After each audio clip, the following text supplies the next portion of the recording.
नमस्कार साथियों, इतिहास के अध्याय में एक बार फिर आपका स्वागत है।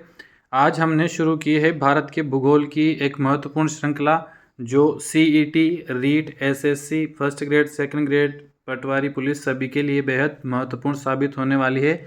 इस टेस्ट सीरीज का जो टेस्ट है वो हमारे ग्रुप में उपलब्ध है, व्हाट्सएप ग्रुप पर, और इसका समाधान हम यहाँ जानने की कोशिश करेंगे।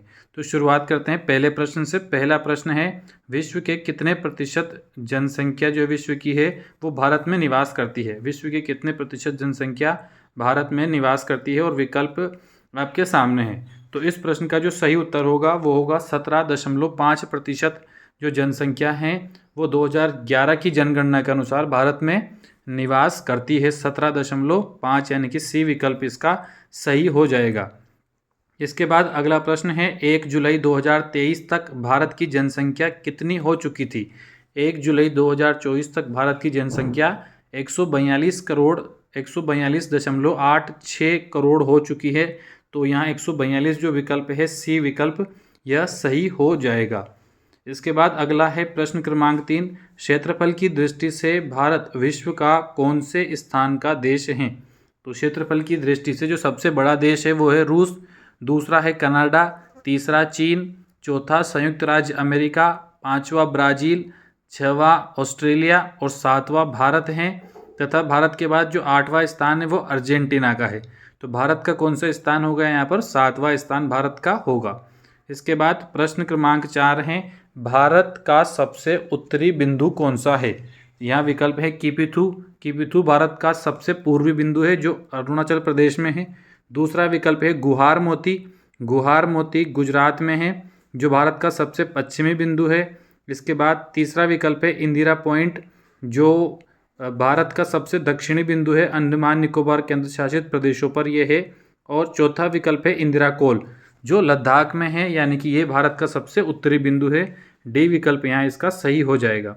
अगला प्रश्न है, भारत का सबसे उत्तरी केंद्र शासित प्रदेश कौन सा है? तो भारत का सबसे उत्तरी केंद्र शासित प्रदेश अब होगा लद्दाख, क्योंकि जम्मू कश्मीर के अब 2 भाग हो चुके हैं। तो लद्दाख इस प्रश्न का सही उत्तर होगा।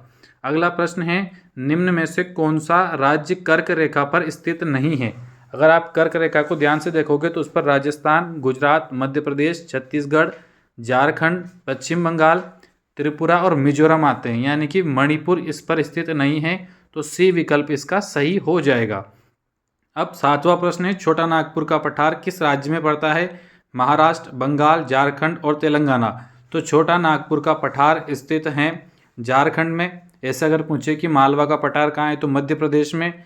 कच्छ का प्रदेश कहाँ है तो ये गुजरात में है। तो आपको ध्यान रखना है कि छोटा नागपुर कहाँ है? झारखंड में पड़ता है।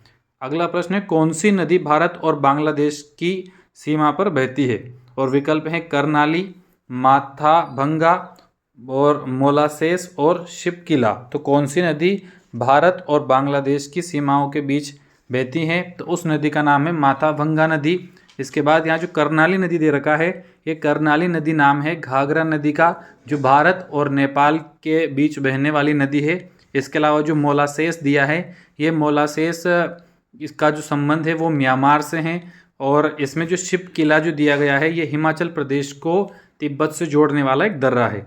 तो बी विकल्प यहाँ इसका सही हो जाएगा। अब प्रश्न क्रमांक 9 है, नीति, माना, लीप लेक नामक जो दर्रे हैं ये किन 2 देशों के बीच में है? नीति, माना और लीप लेक नाम के दर्रे किन 2 देशों के बीच में हैं? भारत बांग्लादेश, भारत पाकिस्तान, भारत चीन और भारत म्यांमार।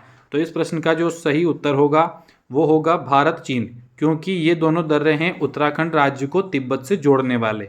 तो तिब्बत वर्तमान में चीन के अधिकार क्षेत्र में है, उसने इस पर अधिकार कर रखा है। तो यहाँ सही उत्तर हो जाएगा भारत चीन, यानी कि नीति, माना और लिपुलेख नामक जो दर्रे हैं ये उत्तराखंड को तिब्बत यानी कि चीन सब जोड़ते हैं। और आज का अंतिम प्रश्न है, भारत पाकिस्तान से क्षेत्रफल में कितना गुना बड़ा है? भारत पाकिस्तान से कितना बड़ा है? 3 गुना, 4 गुना, 5 गुना या 9 गुना? तो पाकिस्तान का क्षेत्रफल है 7,96,095 वर्ग किलोमीटर, जो भारत से लगभग 4 गुना छोटा है। यानी कि भारत पाकिस्तान से कितना बड़ा है? 4 गुना बड़ा है। तो ये थे आज के 10 प्रश्न। ये आपके लिए बहुत ही उपयोगी साबित होंगे। अगर जानकारी रोचक लगी हो, अच्छी लगी हो तो वीडियो को लाइक कर दे, सब्सक्राइब कर ले और वीडियो को आगे शेयर करें। धन्यवाद।